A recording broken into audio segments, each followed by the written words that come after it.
Wander Wealthy Podcast, episode 63 with Whitney Hansen.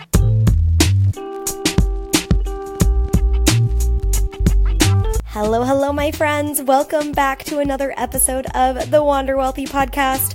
Technically, I guess it's only episode 2 of this new revitalized version of the podcast, even though it's, let's be real, essentially the same podcast. But I am so excited. You guys have responded so well to the relaunch of the podcast. I've heard from so many of you already, and man, is it fun. I'm so happy to be back. I know I said that last time, but I can't reiterate it enough. I am super excited about today, but before I introduce today's guest, I just wanted to share some things that might come of interest to you. So for one, I also, and I know I talked about this, but I have a YouTube channel, and if you want some really at least shorter versions of the podcast, you can always go to youtube.com/wanderwealthy by Tess Wicks, and you'll get kind of solo show-esque videos. You don't necessarily have to watch them, you can just listen to them, but especially if you're trying to get answers to specific money questions, you can always head there and see if I've answered it there. If you can't get your answers there, and you're curious about continuing the conversation, asking specific money questions, or just joining a community of amazing, supportive women who will answer any questions you probably have. I think I said last time, seriously, if you post a question, you're bound to get at least 3 people to respond to you within the first hour, depending on the time, of course. But come to the Wealthy Wanderers private Facebook community. You can go to wanderwealthy.com/FB,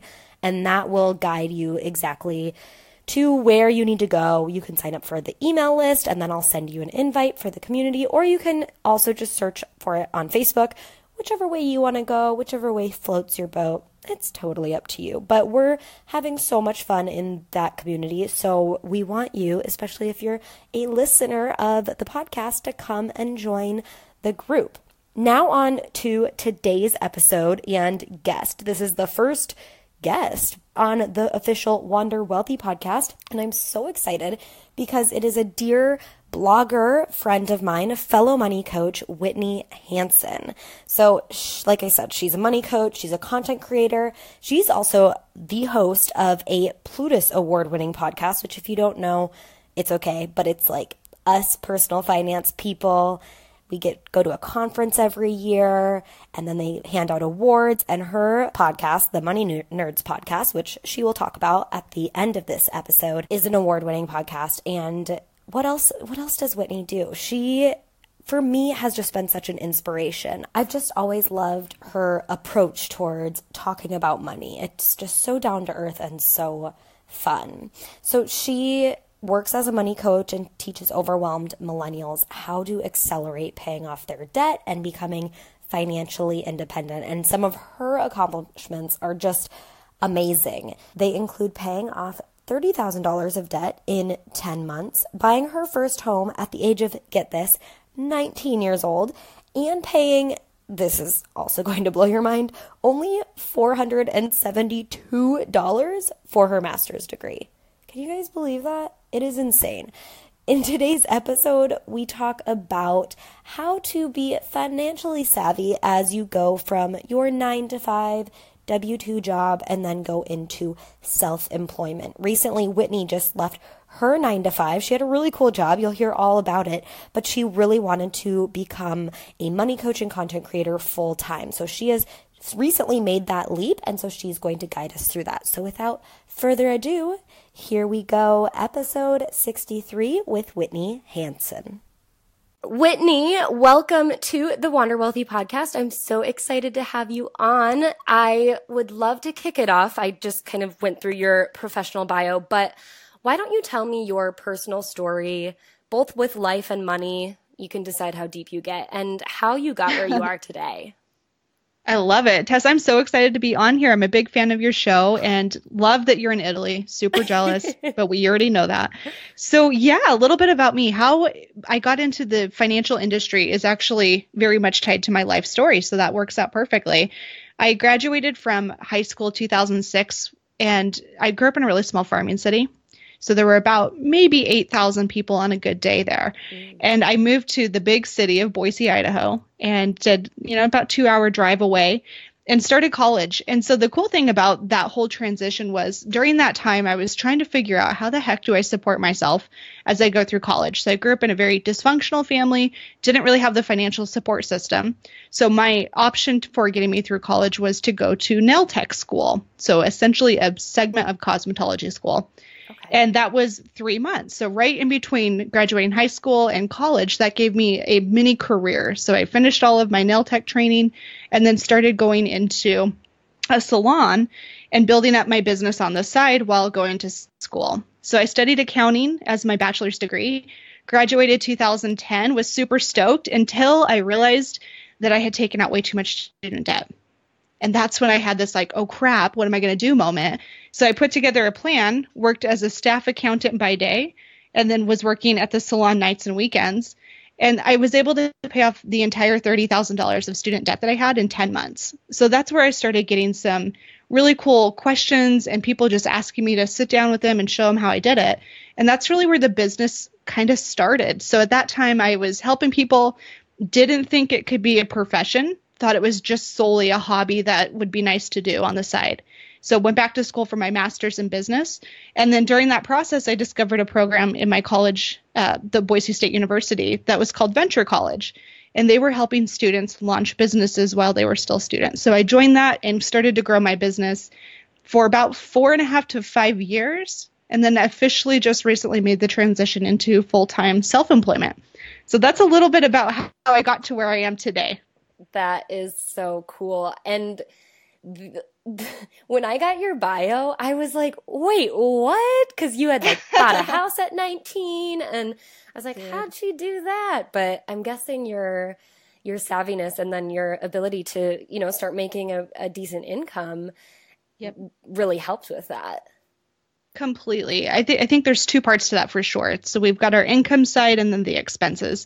And the expenses are something that's super easy to control. We know if we want to take a really sweet trip, we can just reduce those expenses temporarily, boost up our savings. But if you work both angles, you see better results. And so for me, I was a great saver and had enough of a down payment. It was tiny. It was like 5% down. But that was when the market in 2008 crashed. So I got into my house at a really, really good price. And it was a lot of timing and a lot of luck for the house part. But yeah, the debt part, you just have to buckle up and hustle. Yes, you are like the epitome of hustler in my eyes.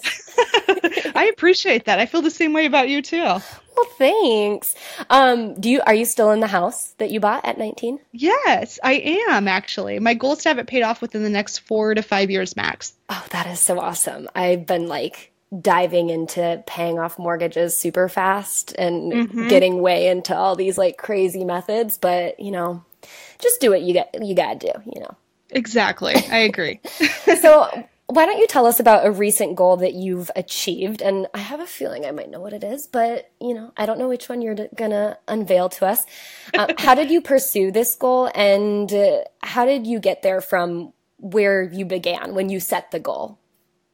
So the biggest goal that I think I've ever set out for, aside from paying off debt, was to get my business to a point where it could support me and then help me thrive. And that was it. But yeah, so the goal was to, initially when I started the business, I thought 1 year, maybe 2 years max. I was listening to a lot of podcasts and videos and just hearing all the Uber success stories and thinking, oh yeah, if I extend that to 2 years, then I'll totally be there.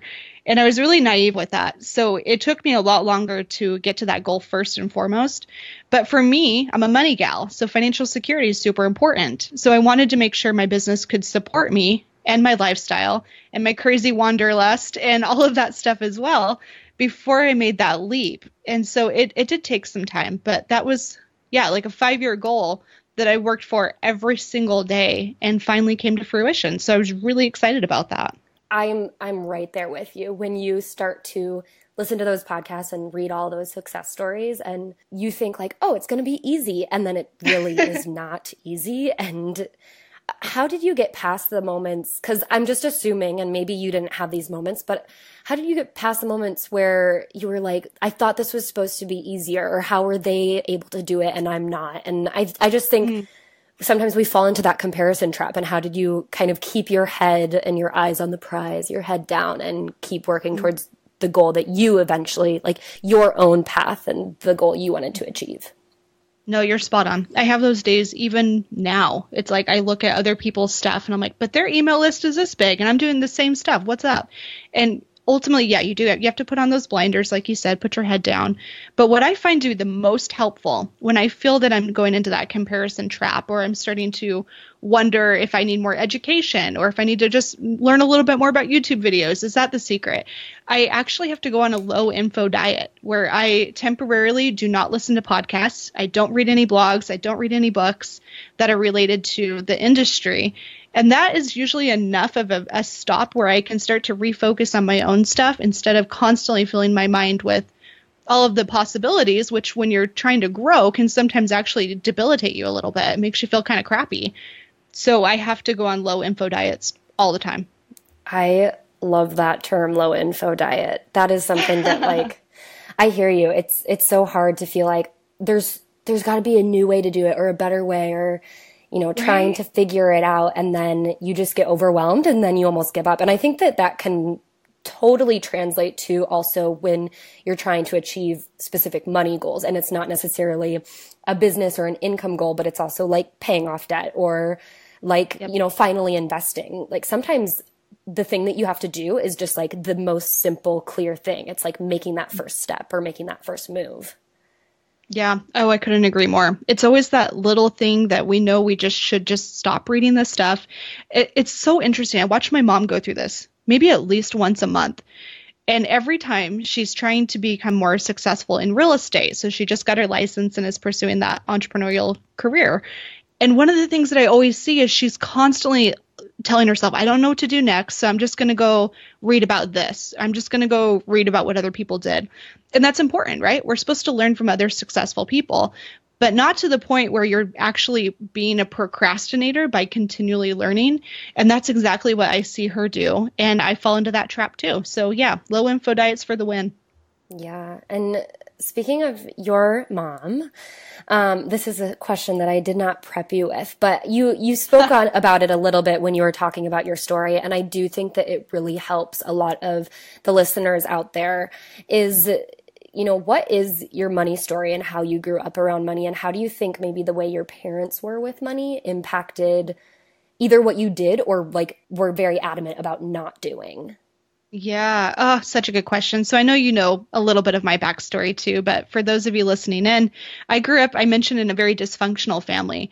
So it was really sad. My dad was addicted to drugs. It was a very dysfunctional. There's 6 kids in my family. So we're just a huge family. But what I watched my mom go through was just sheer hell. She went through a lot of stuff. She stayed in the relationship for, I want to say like 25 or 26 years. Wow.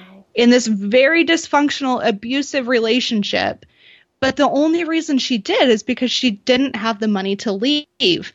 And so that started to give me a really different perspective on money at a really young age, of how important it is. And when you have it and when you know how to take control of it, especially as a young lady, it's so critical. So I think all women need to have education and their own career at some point so that they're not trapped in those situations. So that's really the driving force for me. And the reason that I do a lot of what I do today is because I do not want to see people struggle in that way.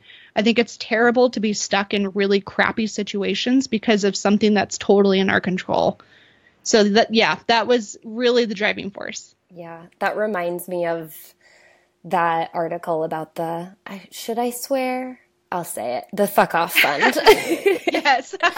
And like, I read that article probably at least once a quarter because I'm like, yes, which, for people who haven't read the article, it's just about how, especially women, you need to build up this emergency savings fund, which you can also so kindly refer to as your fuck off fund, because it's like when things get tough, you need to be able to have something like that to rely on instead of, relying on that abusive boyfriend or that shitty boss or whatever it is that, you feel like you might be trapped in a situation.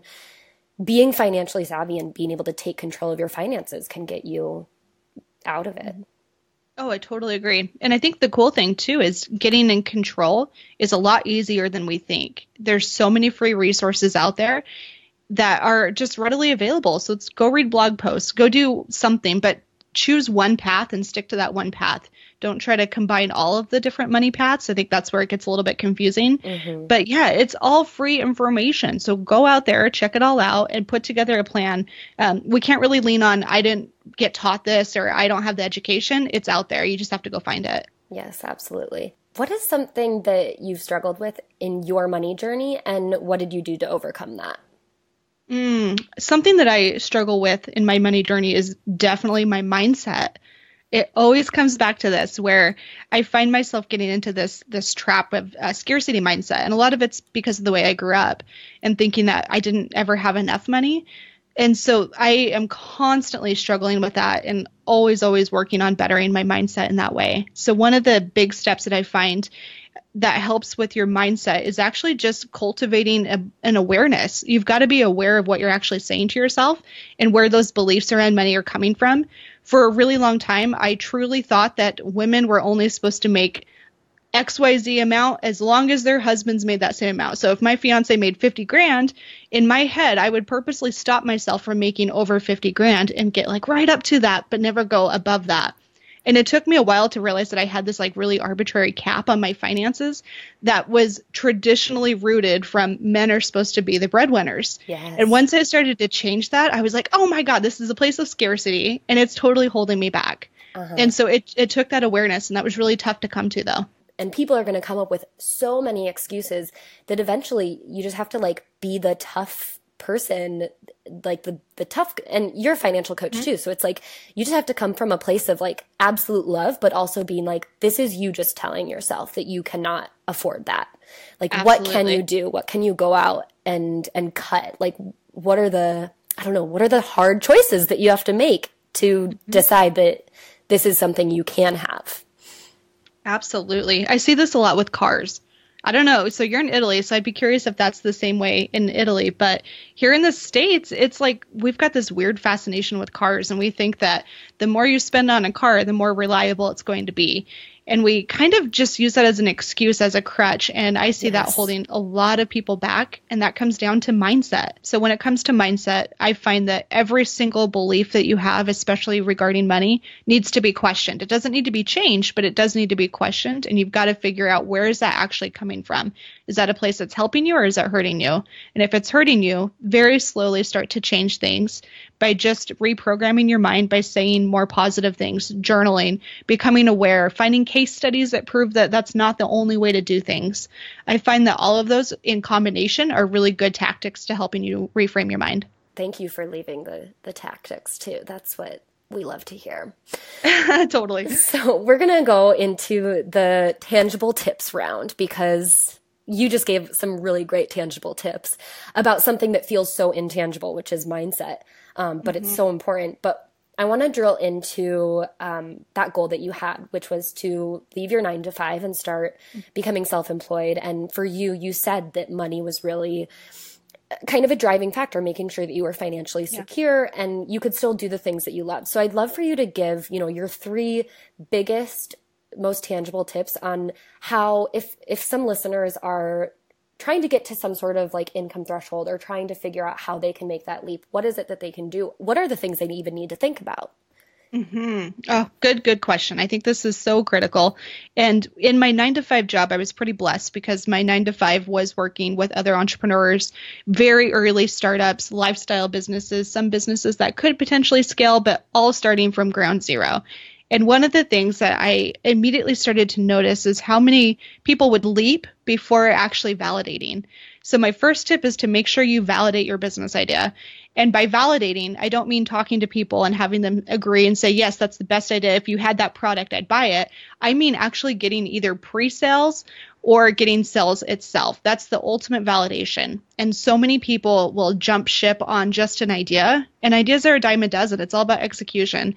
So if you don't have something that you can execute on, or you haven't clearly validated it with an entire world or your specific niche, you've got to do that work. And it takes a little bit of time, but that's the first step that I think everybody needs to take when it comes to businesses and leaving their 9-to-5 eventually. The second one that I like, especially talking about mindset, so that was a good transition, is to reframe your mindset around your 9 to 5. So for a lot of us, we view the 9 to 5 as this like dreaded thing that's holding us back from all of our goals. But what I actually found was it was helping me reach my goals, not necessarily faster, but in a more secure and more sustainable way that felt right for me. And so it was really kind of a blessing because I had my 9 to 5 income plus all of my business income that I could reinvest into the business and let it grow and hire people to help out. So I think that instead of hating on the 9 to 5, you don't necessarily have to love it, but you can appreciate what it does for you. I think that's a key tip too, is to get a little bit more comfortable with having that 9 to 5 and all the blessings that it can bring. Yeah, I heard a piece of advice once that was like, just look at your full-time job as your angel investor into your company. Oh, I love that. Yeah, it's like, okay, it's not so bad. Like, they're investing in me, so I will continue to do what I have to do, and then I can obviously, put the money into my company. I think that's a really good tip. So yeah, that would be the second tip. And then the last tip, this is the money nerd in me, is to get a business emergency fund, much like you have a personal. So we talk about the FOF fund for your personal life, but you actually need that for your business too. Because when you do make that transition, and I'm totally experiencing this, my first month of transition, my coaching applications went down. And I'm like, oh, frick, I forgot that this is a slower month for me. Mm-hmm. So that was really stressful. But if I didn't have that money sitting there to cover business expenses and pay the bills in the meantime, I would really stress out and I would be treating my business from a place of desperation, which I think is not a good place to be. That's such a turnoff for everybody. So have that business emergency fund of a few months of cash. I personally have 6 months of business emergency funds. So all of my expenses are covered, including Facebook ads and weird experiments with business that might cost a little extra. But it's covered for 6 months. So I don't have to stress about 1 month of income being a little bit slower than the next. Yes. And that, like, coming from a place of desperation, that all links back to the mindset stuff too. So people know when you're coming from a place of scarcity. They can totally. They can read it. Anything else for people just, planning to make that leap? Any parting words of advice before we move on to one of my favorite questions? Yeah, I think if you're trying to make that leap, be very patient with yourself, but also make sure that you are staying patient, but you're working really hard towards your goal. It's a lot of freaking work to get a business to the point where it's sustainable and you can do this as your full-time job. So be patient with yourself, but work hard. And don't forget to work every single day on the things that move the needle and not the things that keep you busy. Posting on Instagram, tons of fun. I do it myself, but that does not necessarily generate business for me. Reaching out to other people to collaborate, partnerships, potential sponsors, that generates revenue, and it takes the same amount of time as posting on Instagram. So just be careful of that too. Make sure you're working in the right areas. Absolutely. I love that. I'm going to go take that advice myself. Sometimes I just... Me too. Sometimes I'm like, oh, I'm posting on Instagram, and then really I'm just looking at everyone else's Instagram, and I don't even end up posting. Totally. I feel you exactly the same way. I do it all the time. Okay, so I have a question that I love, and it's about these unconventional money methods or money wisdom, something that you feel like you follow, but you feel like maybe other people don't know about it, or they just think that would be really weird. But you are like, you firmly believe it, and you would teach your coaching clients or your audience. Mm-hmm. One of the biggest things, and it's such a small, simple thing, but it really does make a big difference, is we usually think that, life's going to be better once we earn more money. That's all I need is just a little extra money in the bank. But what I found is you really cannot out-earn your bad spending habits. So until you get control of your normal day-to-day spending, it doesn't matter if you make $200,000 a year, $1 million a year, or $25,000 a year. If you can't control your spending habits, you're never going to fully get ahead. And getting people to wrap their minds around that is a little bit unconventional because we're taught that we just need a little extra money. That's the problem. But really the problem is how we spend the money. Mm-hmm.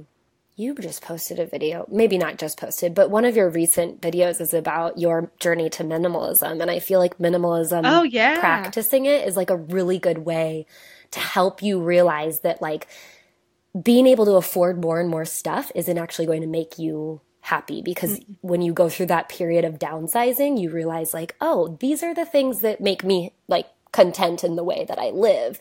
And it's everything else that makes me happy, the things that I do with my life, even just like relationships and stuff. Absolutely. One thing that I realized, totally going on the minimalism journey, is that all that stuff that I bought that I thought would make me happy, you know, the tea set that was so perfect for a birthday party or whatever it might be, the new piece of furniture that I thought would look so great in my living room, all of this stuff that I accumulated out of emotion actually caused me more distress later. As I look around my house, I'm like, what the crap did I buy all that stuff for? Why did I do that? So it actually, you buy it out of emotion, but it causes a lot more negative emotions later. So it's really kind of this weird little catch-22. Yeah. Okay, last question for the tangible round is, what is one thing someone listening can do this week to improve their financial future? Yeah, so let's go personal and business. Okay. So from a personal level, journal your spending. Keep a little log. Don't change anything. Don't go diving into the budget stuff if you haven't done that yet. But just journal. Every single time you make a purchase, write it down in a notebook, no judgment. And at the end of the week, just review that and see how you feel about it. If it's good and you're content, awesome. If it's not and you're like, oh, I spent way too much money on eating out and I value health, then make little changes here and there. But I think that's really an easy thing that gets some really great results. Love it. And then from a business standpoint, it goes back to that working on the right stuff. So make sure you're taking massive action instead of passive action. Massive action meaning those things that truly move your business forward. Reaching out to Huffington Post and seeing if they'll feature you in an article. Doing those things that are really scary but would yield the biggest results. The passive action stuff, I love Instagram. You guys all know that, but it doesn't move the needle for business. So doing the massive action stuff first, and then filling the rest of your time with some of the passive action, like social media, like checking email, like YouTube research. That's the kind of stuff that is really good, but it doesn't move the needle. Yes. And to follow up on that, do you track your time? I don't as well. I tried that one time, but I'm not so good at it. I do use the Pomodoro technique, where you set the little tomato timer for 25 to 35 minutes and work very, very focused for that time and then take a 5-minute break. So I do use that, and I find that it helps a lot. Yeah, I'm kind of like you. I've done tracking my time in the past, and I kind of go back and forth, but I do think that like sometimes that can really help to ensure that you're not spending too much time on things that aren't actually generating revenue, because you can actually go back. It's kind of like journaling about your spending, but now you're journaling about how you're spending your time. I like it. You're right. And it's true. It's real important. If you ever feel like you're getting off track, always go back to those fundamental things. Yeah. And I do think that's important too, because there are times where I don't budget. Shocker. I'm like the budget hater. But there's periods in my life where things, I feel like I have good control, and I'm in a position where I'm like, you know what, budgeting is not something I need to be doing right now. And then I start to notice when I'm slipping, and that's when I go, okay, it's time to get back. But when I work with people, I'm like, you need to follow a budget for a couple months at least, until you get to a point where you feel like it's ingrained in you. And for them, it might even take years, but I feel like for me, once you kind of get an idea of how you're spending time or money, there's never something wrong though with going back and resetting and getting back into it and kind of following a more strict guideline for a little while. Amen. I am like so fist pumping right now. I couldn't agree more. I think you're spot on. Yeah, it's hard to confess that. Like, hey guys, I'm your money coach, but I don't budget. I know. Let's talk about that for a sec, because I'm with you. I don't actually do that either. So there's times where, yes, when I feel like I'm getting a little bit off track, or I'm just curious where I'm standing, I don't necessarily always budget. But yeah, when I do want to get back on track, I will. But one of the things that I found, and you're probably very similar, is that we are creatures of habit. And unfortunately, in a lot of ways, it's super boring. Yes. So it's, my coffee budget, I know exactly if I have $50 a month, that's actually going to last me. And I really will spend about $50 a month. Yeah. I meal prep every Sunday. So I don't really have to have a huge eating out budget. And because I'm so boring, I know exactly where my money's going. And I think the more routine you become, the less a budget is helpful. Yeah. I've had people ask me, how do you save money on groceries? And I think just groceries. Eating out is like, well, just don't eat out. But groceries, groceries could be for me, they're a huge part of my budget because I like to eat, and living in Chicago. And now, you know what, to be honest, people are like, oh, Europe's cheaper or Italy's cheaper. Italy is not cheaper. Plus we have the euro conversion. So groceries here are expensive. But be boring. Become more boring in the things that you eat. Like stop trying so hard to, make all these wonderful recipes. Like if you want to like get your health and your budget in check, start meal prepping and like eating the same things. And that sounds really boring, but at the end of the day, like if you just eat the same things, you are much more productive, probably healthier, as long as they're healthy things. And you have a lot more routine. It's a lot easier to manage your money than having to find a new recipe on Pinterest and then go buy all the ingredients every week. Totally. Yeah, stay off Pinterest. That's a good tip in its own. Go on Pinterest, look at all of our personal finance pins, but don't look at the food pins. Exactly. You don't need the mason jar salads, guys. Stay away. I love it. Okay, Whitney, this is so much fun. We're going to go into the quick and dirty Q&A round. I'm also really excited about this question. So just so everyone is aware, I polled the people on my email list and people who've been messaging me for months about bringing the podcast back. And I was like, okay, what questions do you want to hear? And someone left this and they're like, I listened to a podcast where they talk about their confessions. And I was like, I think I know what podcast that is because I've listened to, I'm not a religious listener, but I'm a Bachelor/Bachelorette fan, like die hard. My boyfriend and I have a bottle of wine and watch The Bachelor every night. He's like my new group of girlfriends because now it's just like me and him in Italy. I'm working on the girl gang, but it takes time. It's tough. It takes time. Yeah. But anyway, I listened to the Caitlin Bristow's podcast, she was a bachelorette from a couple seasons ago. And she does a confession where they like share their most embarrassing confession and then they like drink their glass of wine and wash their sins away or something ridiculous like that. And I was like, okay, I think this is what this person is talking about and I'm going to totally steal that question. That is amazing. Absolutely. So this can be something embarrassing and money related for you, or it can be totally just like an embarrassing thing. But what did you do and how did you rationalize it? Because we all rationalize it. I feel like it's so hard to pick just one because I'm constantly messing up. Oh, yeah. But this is a big one, guys. I actually have not shared this with even my own podcast, so you guys are getting in on it. One super embarrassing money moment that I made was when I purchased my house and I had a smaller down payment. One of the loans that they recommended was an ARM. So it was a 5-year ARM. And I did that. And my rationalization was I can refinance later, which is what I did do. But I never, like if I ever had a coaching client say they wanted to do that, I'd be like, no, do not do that. That's so stupid. But I rationalized it because I wanted the house and I took out my mortgage on an ARM and I did refinance. But that was like hands down one of the most embarrassing and dumbest money moves I've ever made. I love it. Thank you for sharing. And just to clarify for people who don't know, an ARM is an adjustable rate mortgage. So Whitney got her house for 5 years at one rate and then it would, change in the future. Mm-hmm. Yeah, super risky. I feel like I have a lot of trip ups that I've done, especially when I bought my condo in Chicago, but I'm going to share something because like, come on, an eye for an eye. So we can both wash our sins away. Deal. Or our embarrassments away with, I don't have any wine, but I'll drink my San Pellegrino because I'm fancy.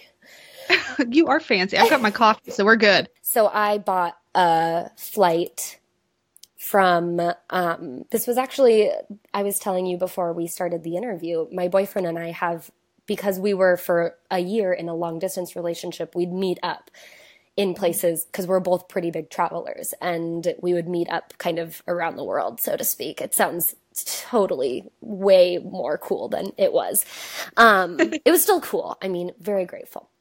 But I had already had a planned trip in Europe with a girlfriend, and I was going about a week early to do like a workation. And then he was traveling, doing a motorcycle trip from Italy to Turkey.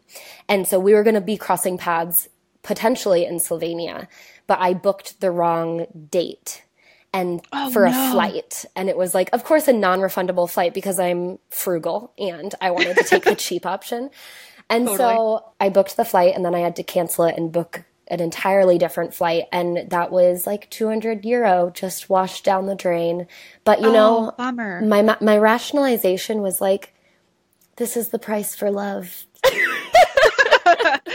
for somebody to watch The Bachelorette with me. Right. And I was getting a free night in a hotel because he had already like pre-booked all of his hotels. So I was like, okay, free hotel stay and, you know, chance for a budding relationship because this was still like a few months, just a couple, I don't know, 3 months into our relationship. So those are the investments you make for bachelor watching buddies. That's right.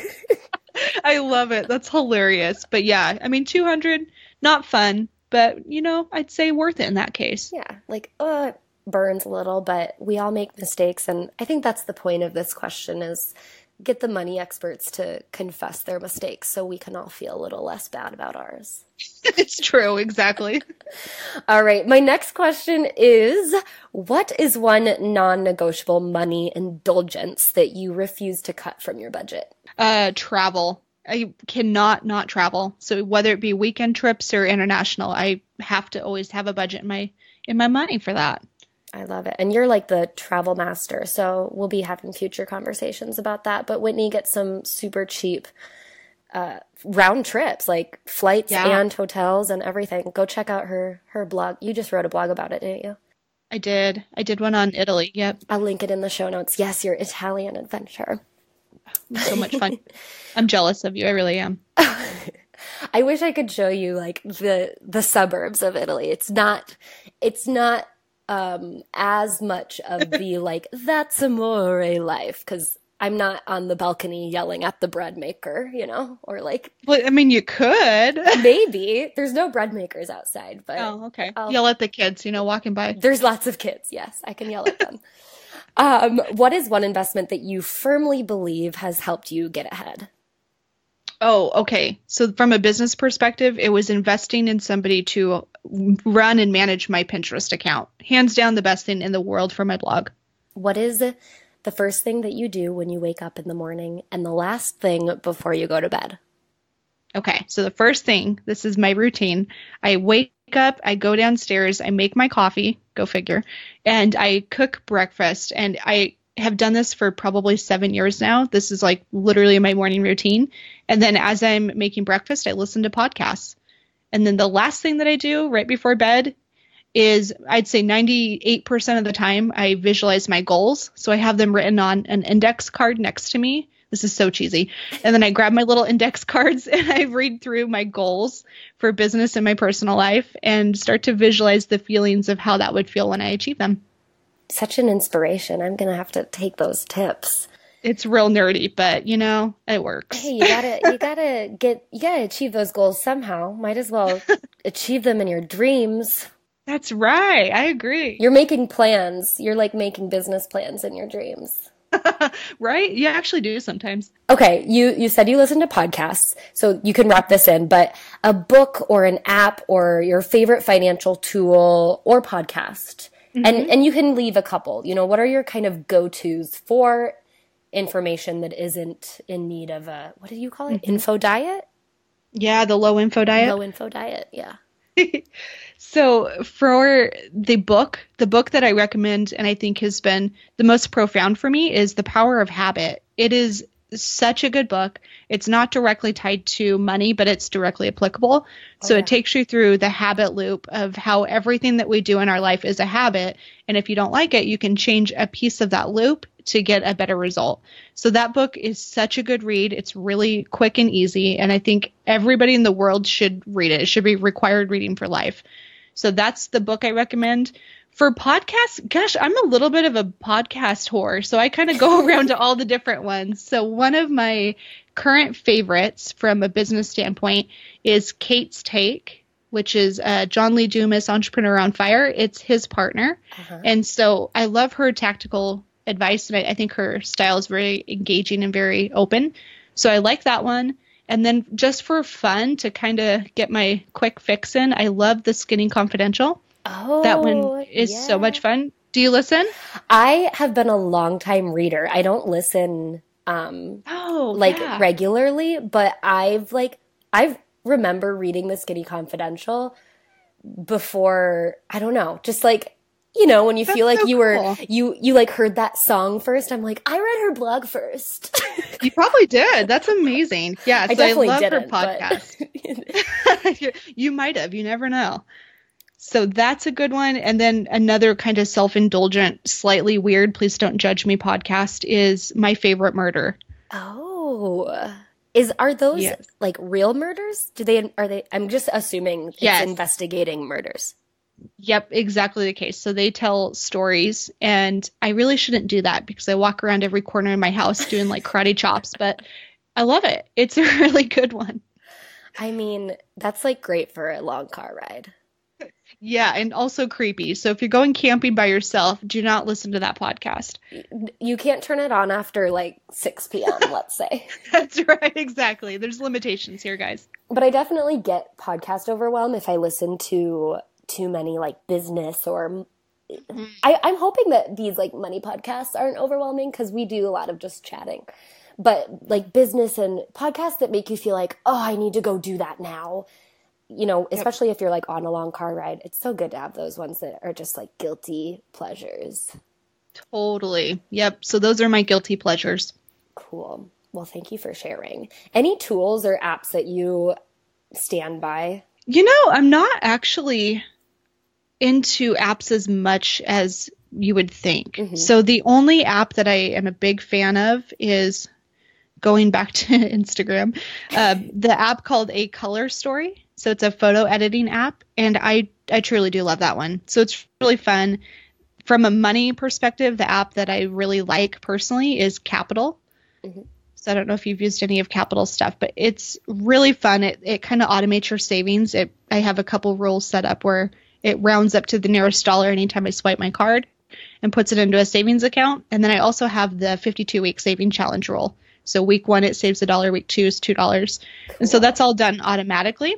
And it's really cool. I kind of like it. I've got like almost $400 saved up so far since January. And it's been very painless. Like, I don't even notice it. Yeah. And that just goes to all the people with the mindset of like, I'm just not a good saver, or I can never save. It's like, yeah, you can. Just download this app. It'll take $1 a week. Or, you know. It's good. It's good. You can even do some weird stuff where you set up fun rules. So one of my friends set up a rule where every time a certain president tweets, it'll save $1. That's awesome. Go broke. Yeah. Yikes.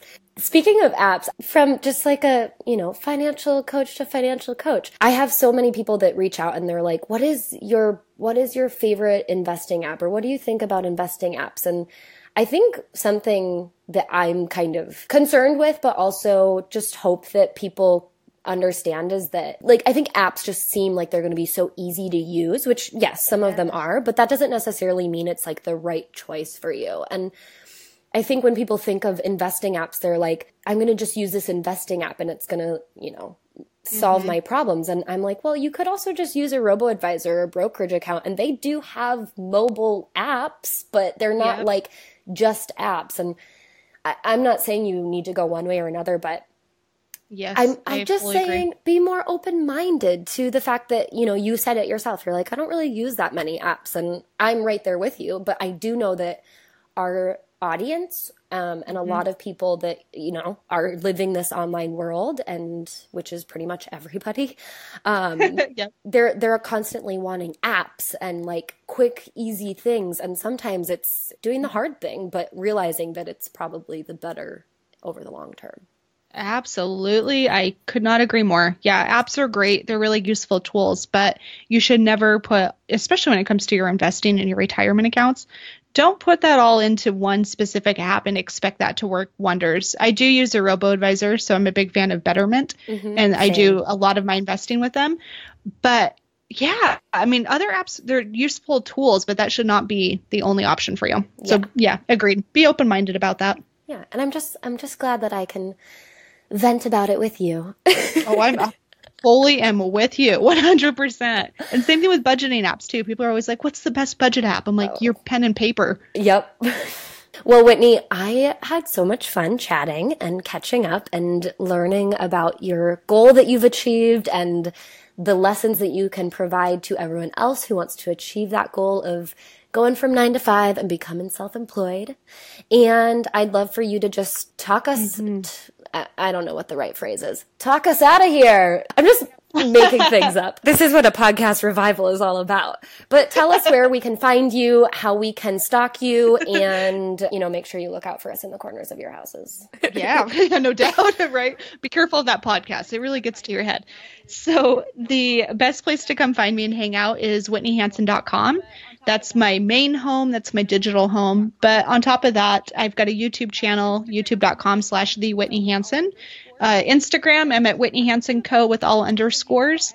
And yeah, those are the places that I mostly hang out. I have a Facebook group too, but that can be all accessed through whitneyhansen.com. Cool. And you have a podcast too. Go ahead, pitch it out. Oh, thank you. My podcast is called The Money Nerds. So I interview really cool people like Tess that have interesting money stories or have really different and kind of unique careers. So it's a ton of fun. It's a twice weekly podcast. So interviews on Wednesdays, 5-tip Friday, every Friday. So super short and consumable. And yeah, I hope you go check it out. I think you guys would really like it.